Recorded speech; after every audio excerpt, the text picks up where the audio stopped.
it's usually interfacing with some trauma that you overstand to be more in touch with yourself, because life is all about how you respond to things.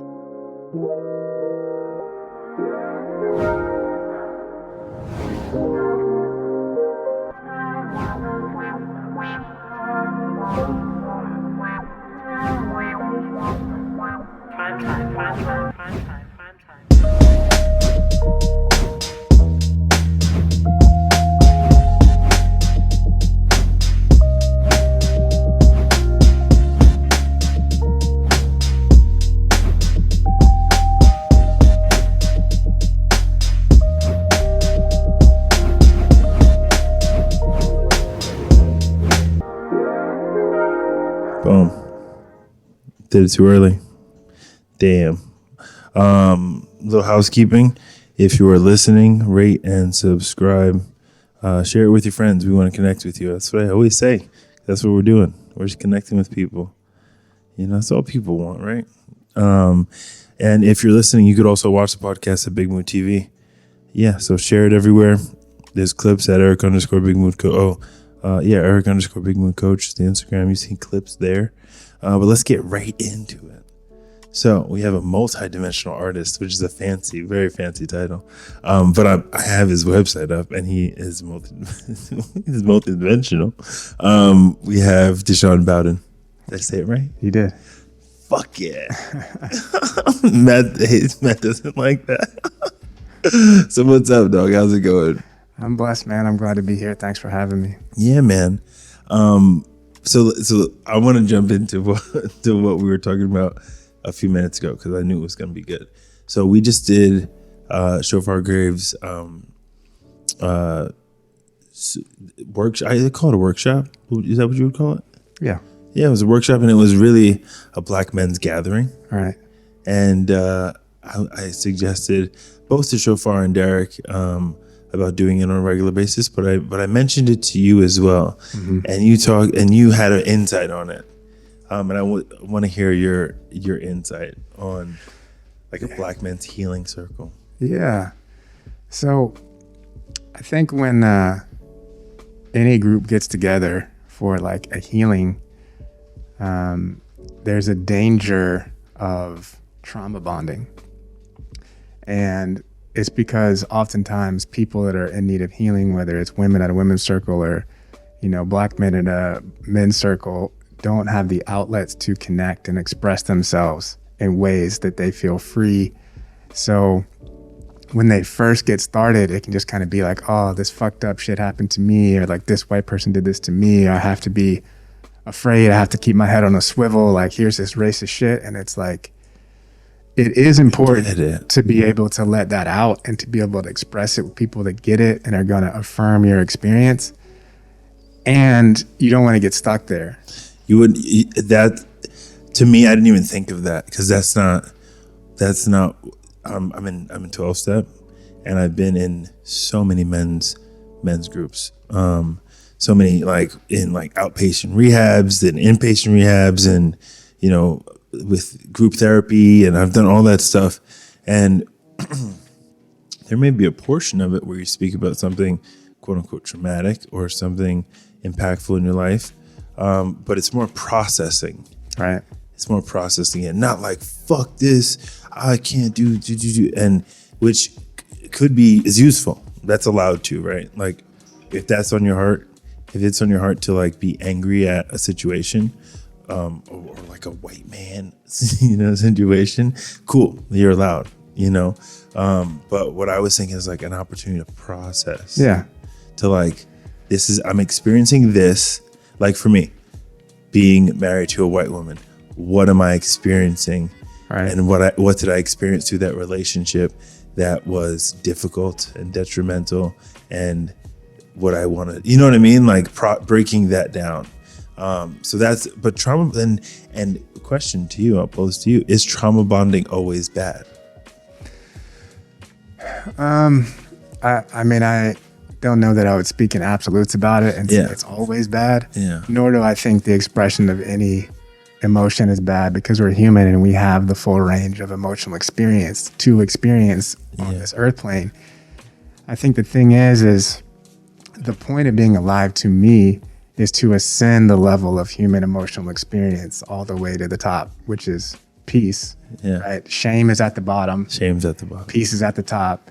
Yeah. So on the spectrum, like maybe you start at shame, Yeah. and then you move to apathy, and then to get out of apathy, you move to anger, and then out of anger, you move to acceptance, and you keep going all the way up.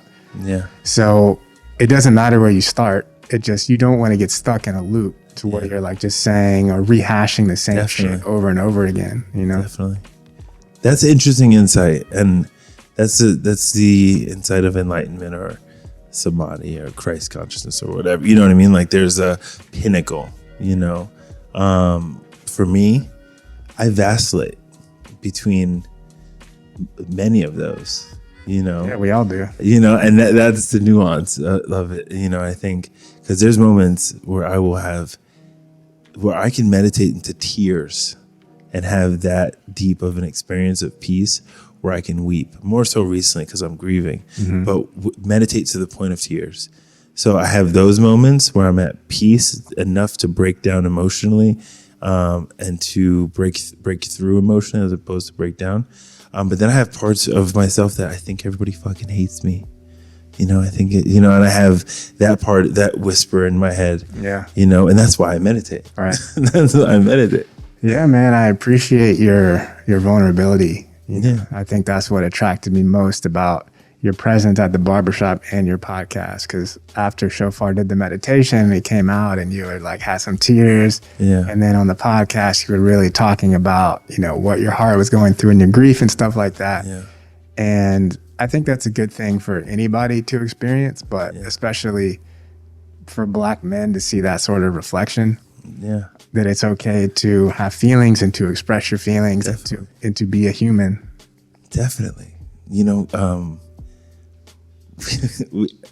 we have to. Yeah. We have to. We're not going to heal. Yeah. We have to. We're not going to. You got to feel it to heal it. You got to feel it. You got to feel all of it, and not have a judgment. Right. You know, not good or bad. You know, that's my therapist. It's like it's not good or bad. It's healthy or unhealthy. So it's like healing.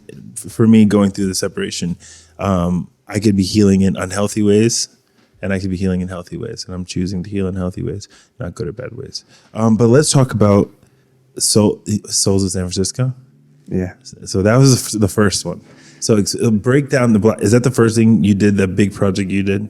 Yeah. Okay, let's break down that. So give people context, because we just started, but give people context of the projects that you started with, and the music, and tell the story. Okay. So, Humans of New York? No, but I should. I'm from New York. I probably should. Okay. Humans of New York is this really immense storytelling project. Very similar to my project. My project was actually inspired by Humans of New York, but the creator, his name is Brandon Stanton, and I went to college with his older brother. So we were at a pool party one day, when he was getting the project started, and he was like, "Oh, I have this idea for this project, and I'm going to walk around the street taking people's pictures and getting their stories." And as many of the artistic things that I do, I would say I'm a visionary before all that. I can see things, and I was like, "Oh shit, that's going to be huge. That's going to be a big thing." And I was just finishing film school in San Francisco at that time. And I was like, well, I'm going to come to New York and make a little documentary about what you're doing, because I think it's dope and I think it's going to be, very successful. So I went to New York and followed him around, filming him while he was walking up to New Yorkers and trying to get stories and have conversations. And the documentary didn't work out, but it was an electric experience, talking to a stranger and not knowing what they're going to say, and it will get your heart going, right? So when I got back to San Francisco, I was like, yo, dude, I want to start a Humans of San Francisco chapter and be the second chapter of this experience.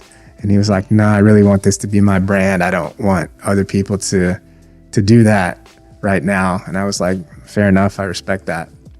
So I was like, well, I still want to do the project, so I'll call it Souls of San Francisco, which sounds way better than Humans of San Francisco anyways.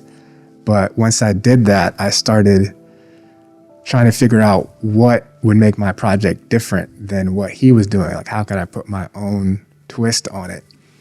And I started following my intuition, connecting with people I felt inspired by, and noticing that I felt like I was like kind of looking or talking to the same person, even though it was the shell of the being was different. But people would have conversations with me about things that like I needed to hear in my life. They would be like very strong reflections about whatever was going on in my life, right? Like I would get out of a relationship and someone would be like, oh, I just got out of a relationship and now I'm reading this book, Conscious Relating.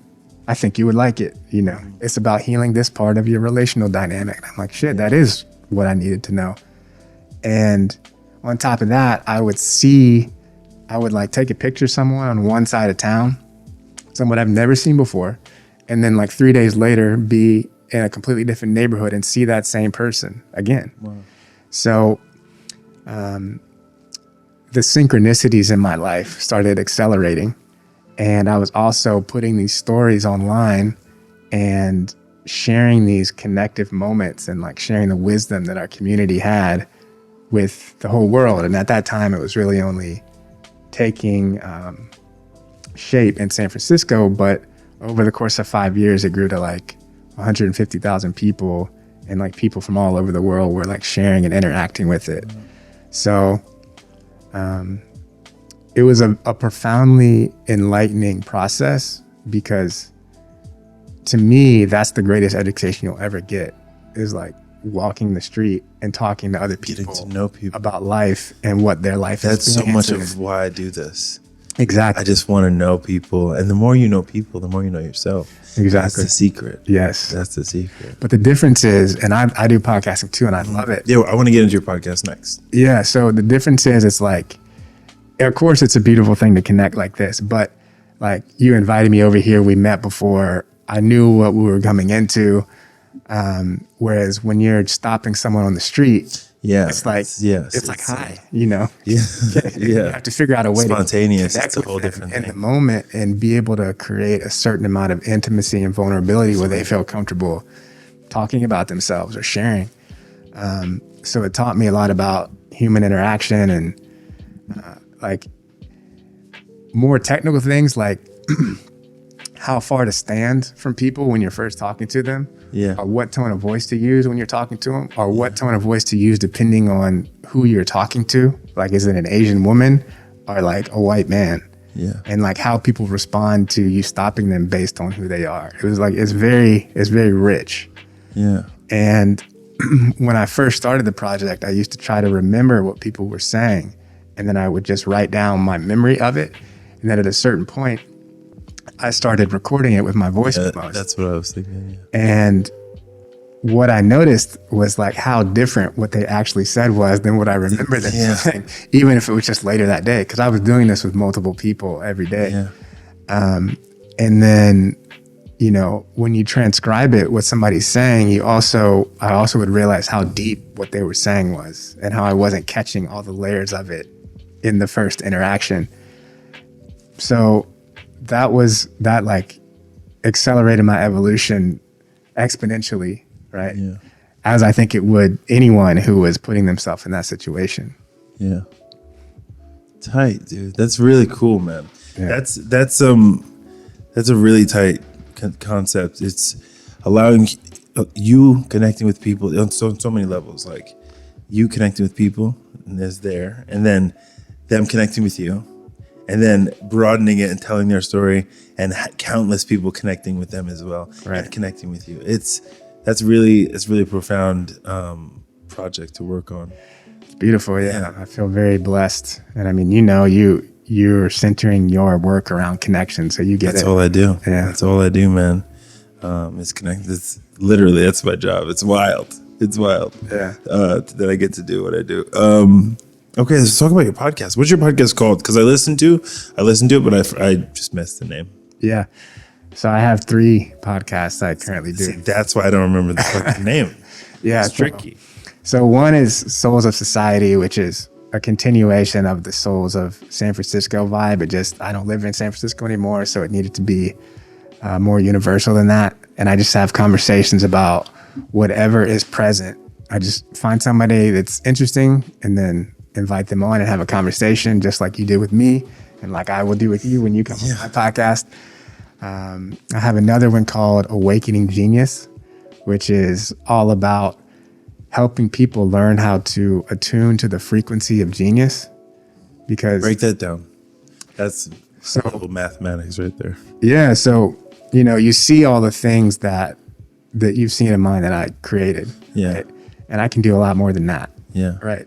At a genius level. Yeah. But it's not because I am a genius, because I don't believe people are geniuses. I believe genius is a frequency, like a frequency on a radio station that you can attune to, and you become a vessel for whatever is coming through you. And it's unique because your individuality is what's bringing it through. So it has your signature on it, but it's like the idea exists and you can like plug into it.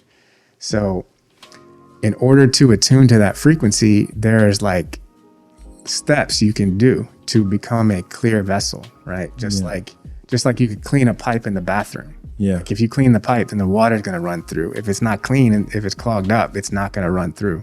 Yeah. So for me, it's like meditation, breath work, yoga, eating clean, being in nature. Like all those things help you to keep a clear vessel. And there are also specific things to each person that bring them joy. It could be dancing. It could be, whatever it is for that particular person. Yeah. Do you do that podcast monologue? Both. I do some solo episodes, but then I also have other people that come on and talk about their experiences of connecting with their true self. Because that's really what it is, just embodying your essence. Yeah. And whatever the road was to get there. And it's usually interfacing with some trauma that you overstand to be more in touch with yourself. Because life is all about how you respond to things. Absolutely. Right? That's bars right there. Got a clip. That's gonna be a clip. Yeah. Okay, what's the third one? And the third one is called The Soul of a Song. So that was actually also inspired by another podcast called Song Exploder. So it's musicians talking about the creationary process of a song. So they may tell the story of a song and say, I broke up with my girlfriend. I was feeling really sad. I came home and I picked up the guitar, and then you would like hear the guitar riff that they were playing, right? And then you're like, and then my roommate came home and he liked what I was doing. So he picked up the bass. And then he started adding this melody, and then you would hear that. So it's like you hear the technical creation of the song, but it's also interwoven with the emotion and the story and the soul of the song. And then after they get done telling the story of the creation of it, then you listen to it like the full song with that like richer understanding. Yeah, yeah. So you do something similar. Yeah, it's called The Soul of a Song, and that's what it is. Oh, I thought that was it. My bad. So Song Exploder and Soul of a Song are similar concepts in the same way that Humans of New York and Souls of Society are similar concepts. Got you. But, they're different. It's just like Bob Dylan singing All Along the Watchtower is not the same thing as Jimi Hendrix playing All Along the Watchtower, Yeah, definitely. Yeah. Definitely. Like, I think in all creative spaces, like for my podcast, I'm not saying anything profoundly unique. I'm not, I actually firmly believe that I am not special whatsoever. I'm just some dude. I'm a man amongst men. I'm just a fucking guy, Yeah.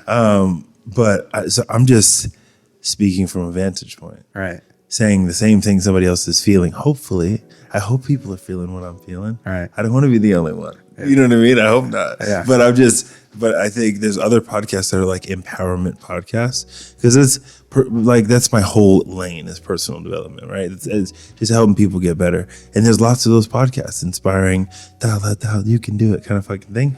But I just do, we're all doing it from a different vantage point, hopefully. So some motherfuckers are all doing the same thing, it's kind of lame. but yeah, that's all I'm doing. I'm just doing it from my vantage point. Well, that's the paradox though, because it's like you are incredibly special. Oh, thank you. And you're as special as everyone else is. So let's talk about that. Because so you think everybody's like their own snowflake? Of course, yeah. That's the whole point of being alive. Like we're all God, but we're all unique expressions of God that can only be expressed in a very unique way at a very specific time, right? So we will all return to the same place. We actually never left. It's just, I think of it on in the emotional plane, and not the expressive, plane. I like it's something I say often is we all will know joy. We all will know that. There's some people who will have a tortured life and won't know joy, right? But most of us will know joy. Most of us will know pain, suffering, maybe divorce, maybe loss, death. Everybody's mom dies, everybody's dad dies, just everyone knows this range of emotion that we don't even like. You can speak to on a Zoom meeting. I can go to a Zoom 12-step meeting and hear my experience from a woman in New Zealand, and that's one of the reasons I feel that way is because I've been going to AA for 7 years, hearing little white girls from Tennessee tell my story. It's like, oh.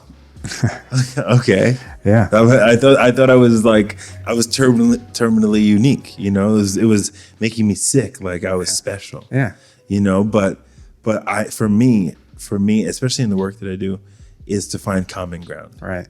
Is to sift and evoke and to move the mess around to where we are the same. Yeah. We are humans in this moment. Yeah, we're definitely more alike than we are different. Definitely.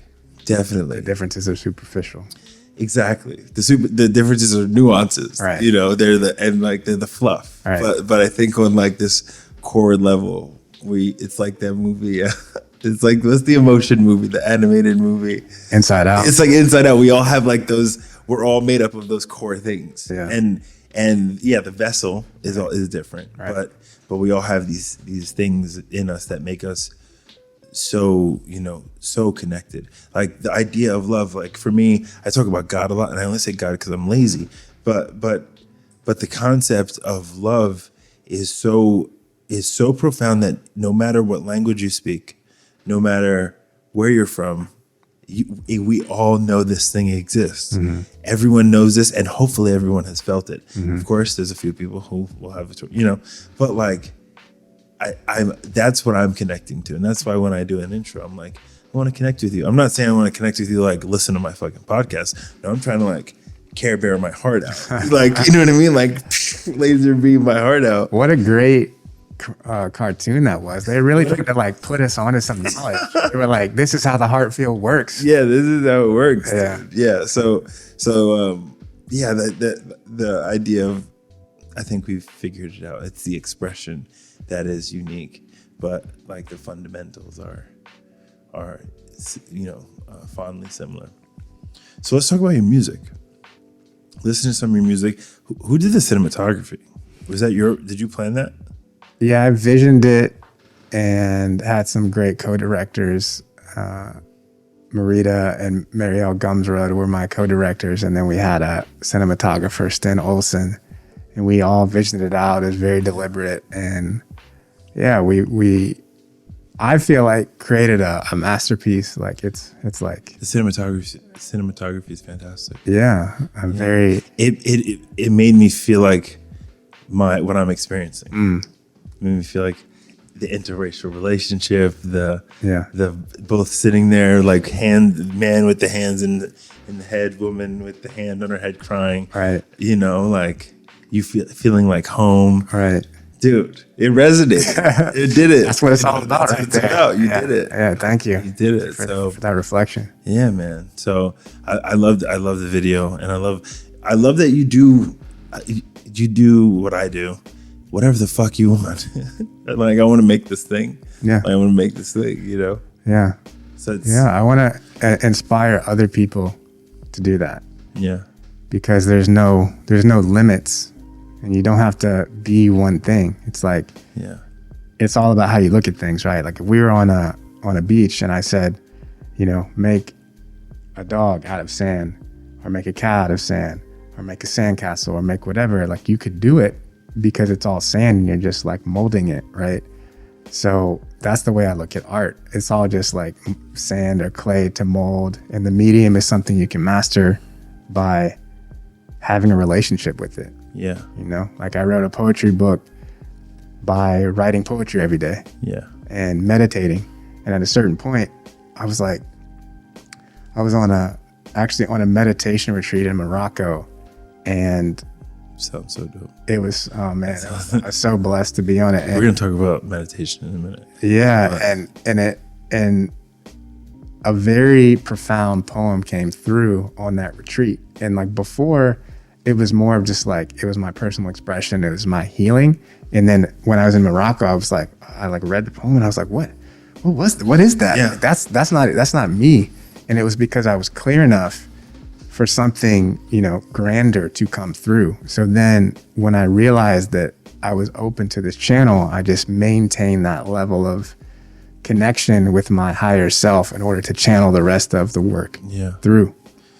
Yeah, that's tight. Like, you know what meditation is to me, and we're gonna go into meditation because I don't get to speak about it with a lot of people and like go like deep dive. Yeah. But what if it's like opening and closing apps in your mind? Mm-hmm. It's like you have an iPad and you get to be like, get out of here. I don't need you. Simplify. Yeah, simplify. Well, let's close. Let's let the screensaver go on and let's watch the greens and the yellows do their thing. Right. But what kind of meditation do you do? Do you do open eye and closed eye, loving kindness? What's your jam? And do you practice daily? Yeah. So for a long time, I tried to meditate consistently and I wasn't able to do it. I had apps like Headspace and stuff like that. And I would do it for a little while, but I couldn't do it. And then I learned Vedic meditation from a teacher. And explain that to people. So Vedic meditation is the same thing as transcendental meditation, but transcendental meditation is very expensive and it's proprietary. Yeah. So there was a rift in the culture of the transcendental meditators, and they were like, we don't think it needs to be this expensive and it doesn't need to be such like a closed system. So they broke off. And then the transcendental meditators said, okay, well, y'all can go do your own thing, but you can't call it TM because they had trademarked it. Yeah. Which is kind of like, that's how it kind of feels. It's like you're trademarking meditation. Yeah, that's kind of whack. It's kind of weird. So this is called Vedic meditation. Instead of TM, it's VM. But it's originated from India, from the Vedas, which is like the oldest written text, I think, known to civilization. And you get a mantra that your meditation teacher gives you, and he tells only you. You're not supposed to tell anybody the mantra. And you meditate for 20 minutes twice a day. And you start off by it's eyes closed, and you just sit there. You don't have to be in any specific position. Do you know what my friend told me? You know why they meditate in I forgot what it's called in yoga, but crisscross applesauce. I know what you're talking about. The legs. Yeah, people meditated that way because there wasn't enough space.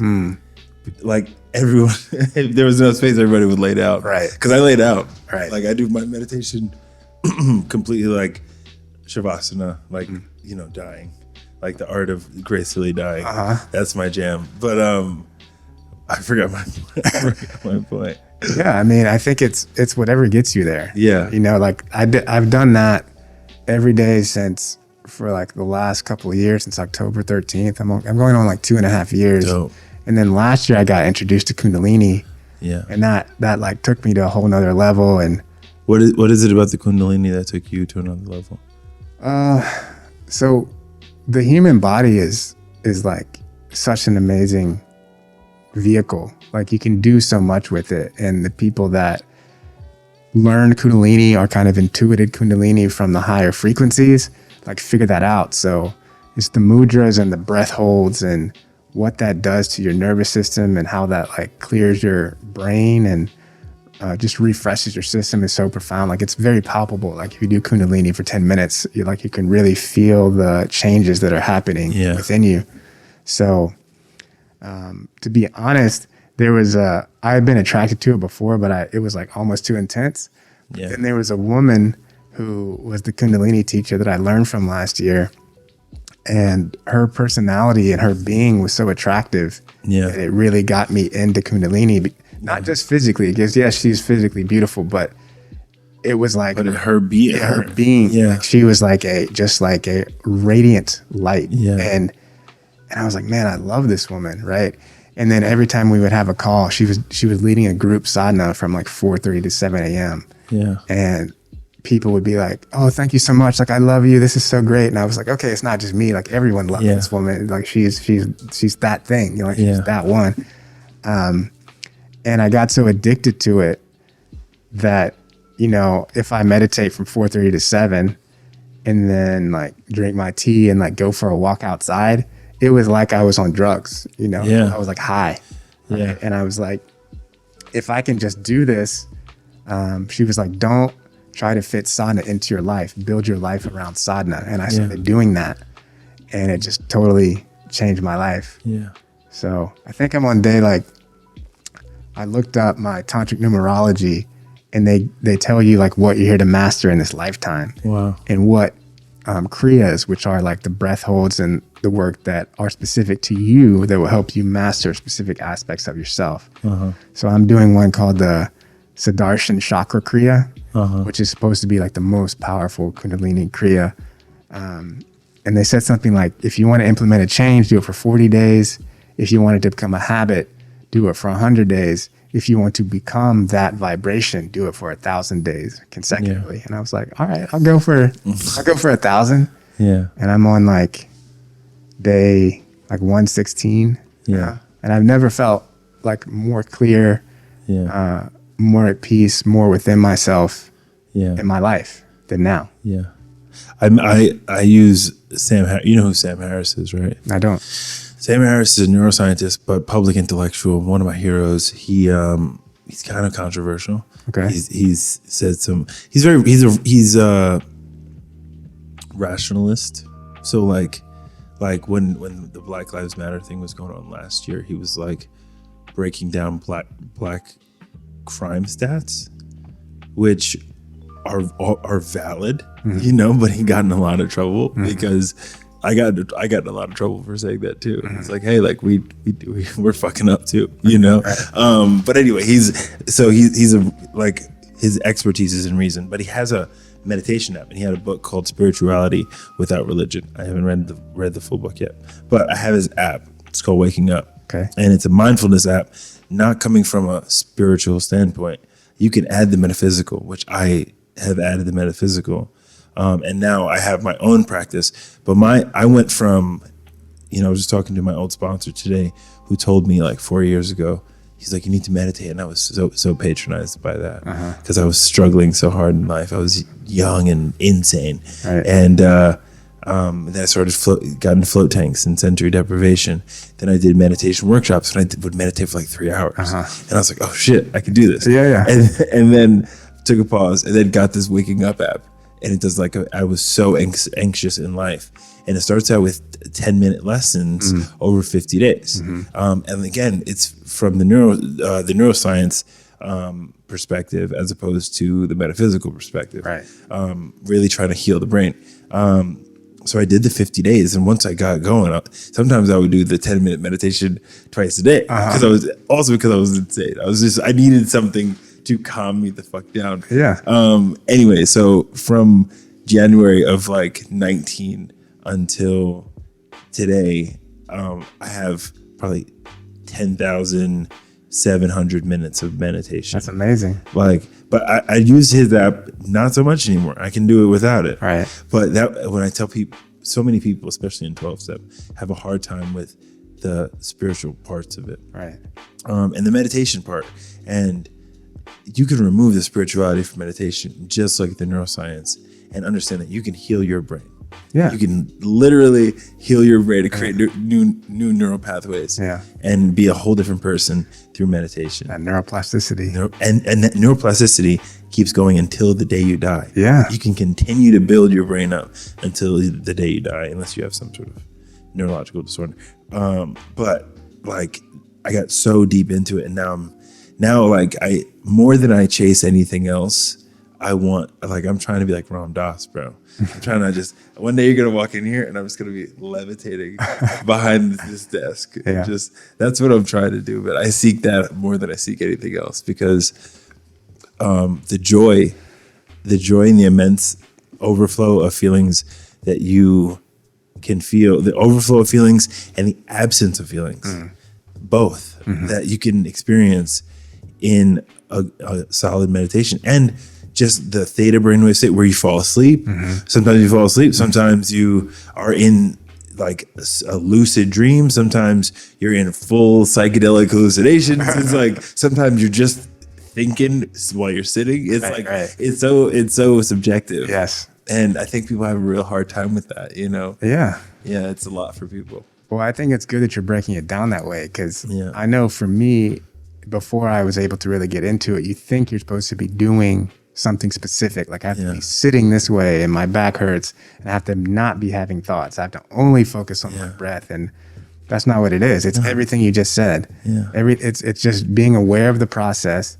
And sometimes you slip into these states, but you don't grasp at them and you don't try to hold on to them. You just like experience them and let them go. When you think, you just watch the thought. You just watch the thought. You just watch the thought go by. Yeah. No judgment that you thought about it. And he's so, the app that he is so good. He like at the perfect time, he's like, if you're captured by thought, just like, let's just move on. Right. And his voice is so particular. Yeah. And it's because he knows that people, you're going to get, not definitively, but you can get just sidetracked. Like in business, I have most of my best visions in my meditations, and sometimes I will get so caught up in them that I'll ruminate on that vision, because I know if I fall asleep I won't remember. You know what I mean? But I still just observe it, and I forget a lot of the time, because I try not to break my meditations. Right. I really, even if I'm super inspired, I try to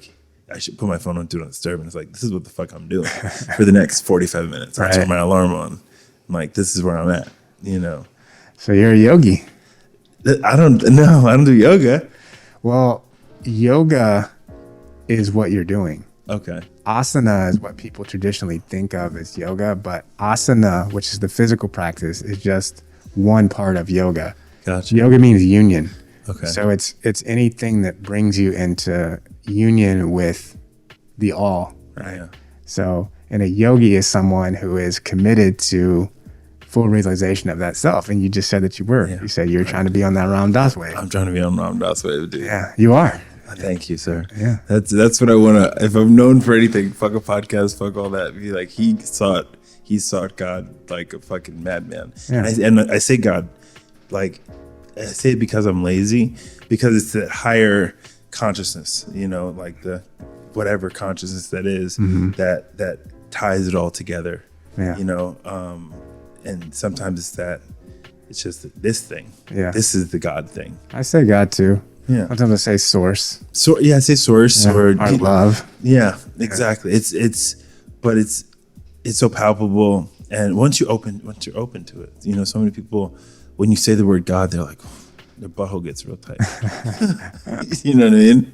Yes. Yeah. So yeah, I mean, there's a lot of trauma, you know, like I went to 95% white Christian college preparatory school in Atlanta, and God was like kind of forced on us, and a lot of the ways in which the people were acting were not resonant to what I thought God was, you know. So that caused me to kind of reject that and reject Christianity for a long time. Yeah. And go in search of other things and like study Buddhism and other modalities of interfacing with like, what the fuck are we doing here? What's going on? Yeah. And it was important to do that, to kind of like individuate myself from like where I came from. But, you know, I've come back because I can appreciate the universality of all traditions, and it's like the God or source or whatever you want to call it is not something that happened in the past.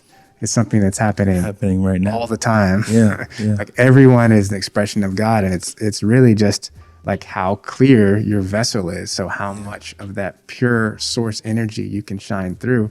Definitely. And everyone can recognize when someone's doing it. Yeah. You know, it's undeniable. Like I saw the Dalai Lama speak once, and I mean, I was maybe 80 yards from him, but I was being hella nice to everyone around me, as was everyone else. Yeah. Like him being there made everyone else to be super respectful of everyone that was there, because his frequency was that expansive.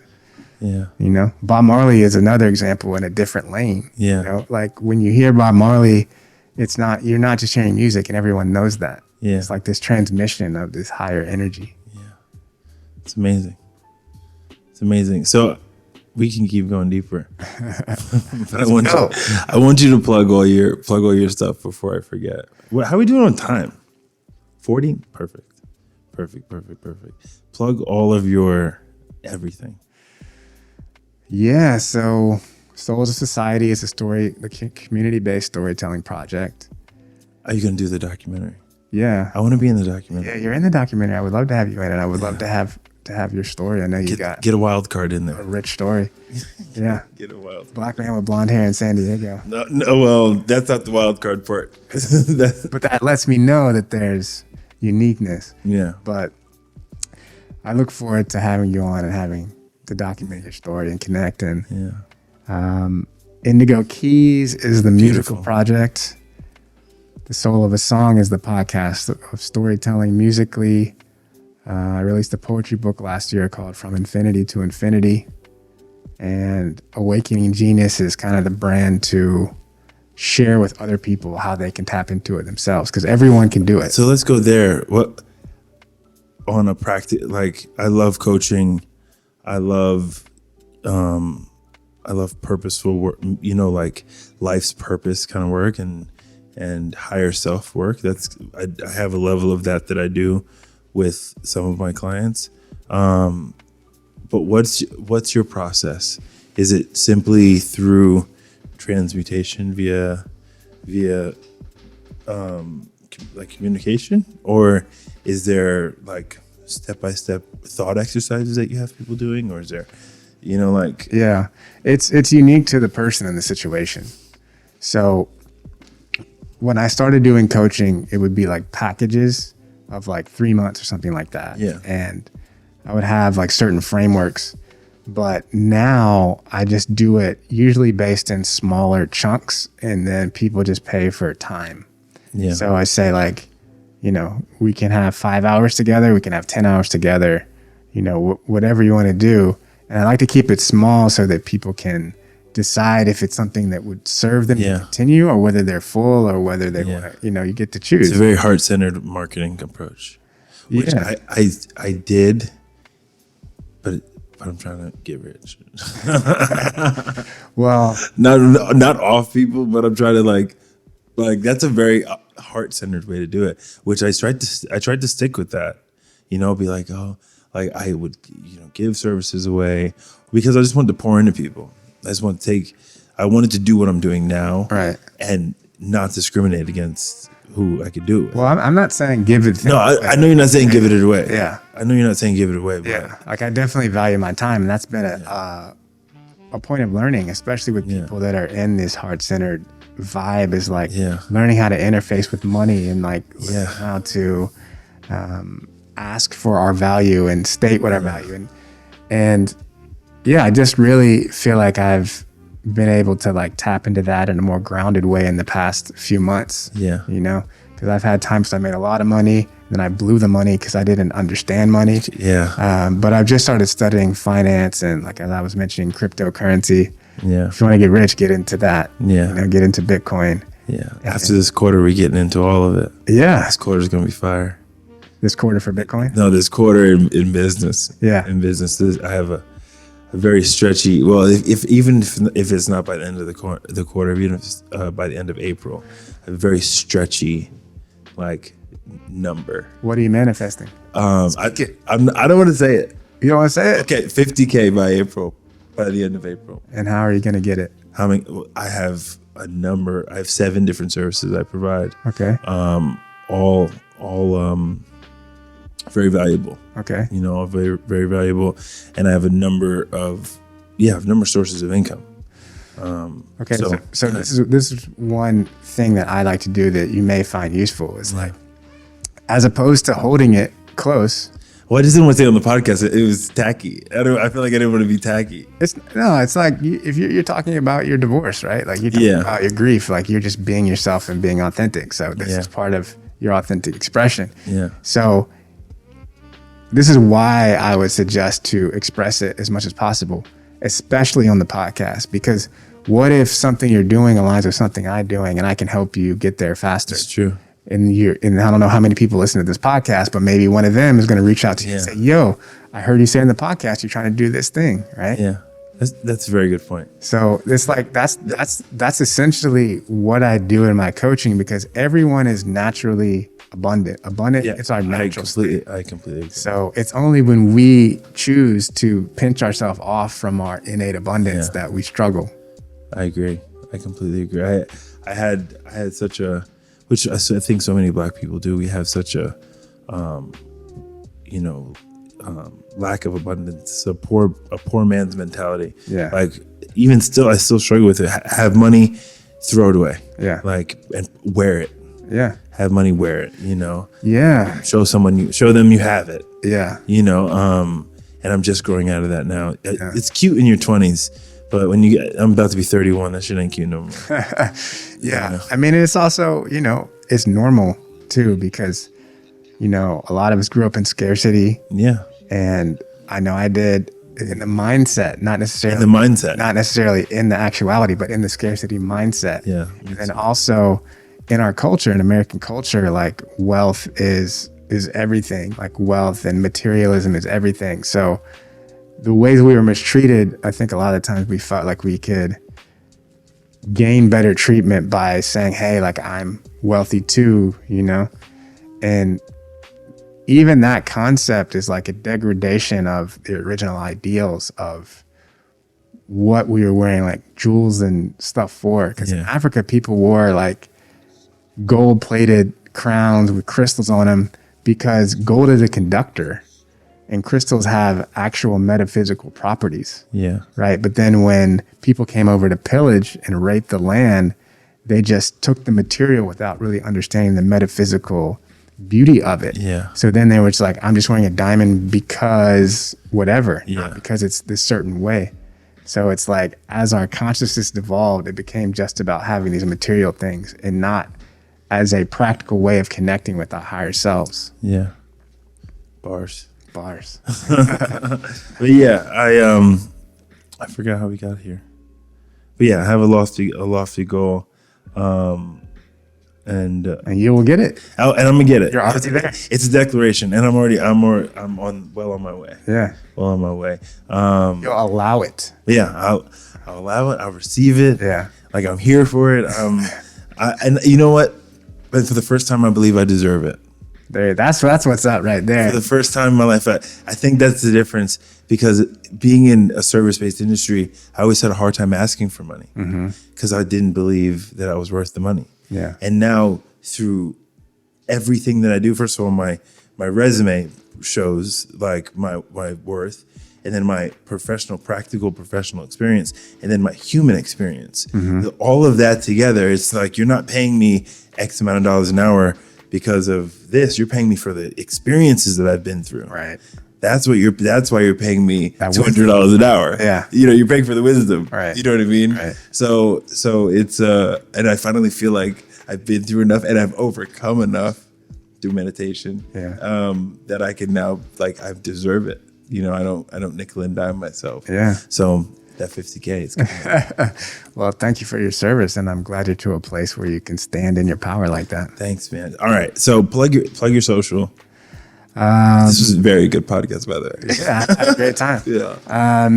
At Dijon Bowden is my personal one. At Souls of Society is that one. At Indigo Keys Music is the music. Got you. At The Soul of a Song is that one. Got you. Got you. Got a lot. Virtuoso. Yeah. All right, we're out of here. Thank you so much, Dijon. Thank you, brother. I appreciate it. Appreciate you.